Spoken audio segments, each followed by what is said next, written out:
From Dave Seabaugh on Facebook, how do you intend to win this election? What's different from the last time you ran? Well, there's a lot different, although the problems remain the same. High unemployment, huge net outmigration, taxes that are insurmountable on families and businesses. Those problems remain the same. But what we've learned from the last election is our message was right then, and it's right now. We need a governor who will make this the greatest state in the nation. A governor who understands that in order to attract families and businesses to Illinois, we've got to have a sound financial footing. It started with pension reform, protecting the interest of the people who've paid into the system, so our teachers and state employees will receive security in their retirement years, but also protecting the interest of the taxpayers and the services we fund as a government. In addition to that, we've got to get rid of the 67% tax increase Pat Quinn imposed on families and businesses. I've called for the elimination of that tax increase.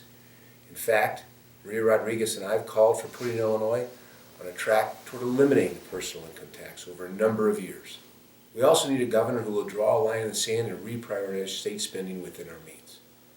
That's what a Brady Rodriguez ticket's going to do. That's what our administration is going to do. Pratt Fryer Urick on Facebook. Where do you stand on this issue, and would you recommend English as the national language? Yes, I would. This country is built on a fabric of integration and immigration. Our immigration policies have to be bold. We have to protect our borders, but open our doors if we're going to maintain our national and international economic presence. But I also believe that the fabric of this country is one based on a unified language, under a unified constitution and unified laws and order and family principles. Another question from Roxanne Tesser. What makes you the best candidate for Illinois? Great question, Roxanne. I think it's a combination of both my business and my legislative experience. As you know, Nancy and I, for the last 30 or so years, have started and run businesses throughout central Illinois.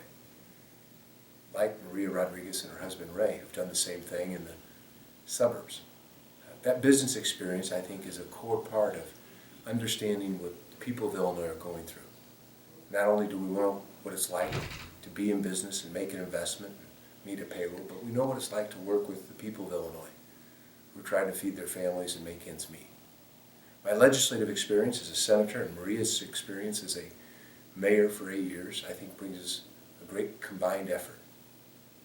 Someone who understands that you can make positive influence by good government policies. Another great question from @FrankWSOL on Twitter. How and when will you roll back the income tax rate to 3%? You know, Frank, one of the worst policies we've seen put in place by Governor Quinn was the 67% increase in the income tax. It's not just a coincidence that while that happened over the last 5.5 years, our state's lost over 200,000 jobs. We have to realize that overtaxing families and businesses doesn't produce results, particularly results that the families and businesses of Illinois need. I'm the only candidate who's adamantly and consistently said, I will not allow the Democrats to extend the tax increase, and we will roll it back. But more importantly, Maria Rodriguez and I have laid out a path to eliminate the personal income tax over a number of years. Can't do it overnight, but we've got to put our state on a path of giving tax relief to families and businesses. Why? Well, it's simple. A couple of weeks ago, Illinois was forecasted to be the worst job-producing state in the nation. Well, states like Texas and Florida were amongst the top 5. Texas and Florida don't have a personal income tax. They let their families and businesses reinvest in the future of Florida, and that's what we need to do in Illinois. We need to move Illinois from the dark ages of high personal income taxes to more progressive taxes that work for the people of Illinois without overtaxing families and businesses. Another question comes from the College Dems of Illinois. Why are you so insistent on getting rid of the State Board of Education? Great question. There's several reasons.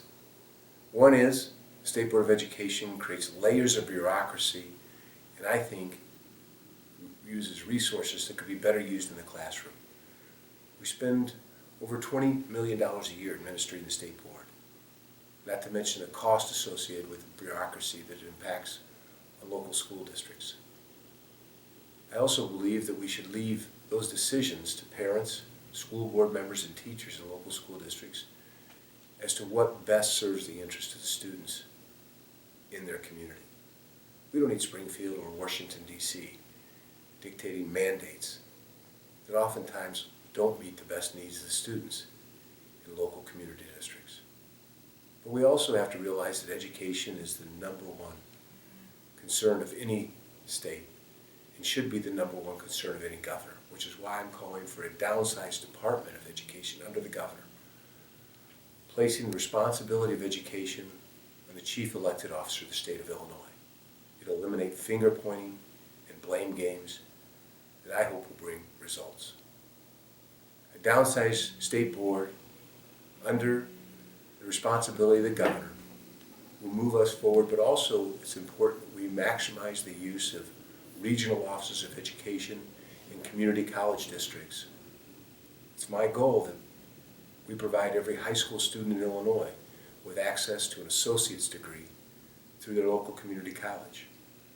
And in the cases where students don't want to go on to a 4-year bachelor's degree, we give them an opportunity for curriculum that gives them career education opportunities, vocational education opportunities that can put them in the workforce.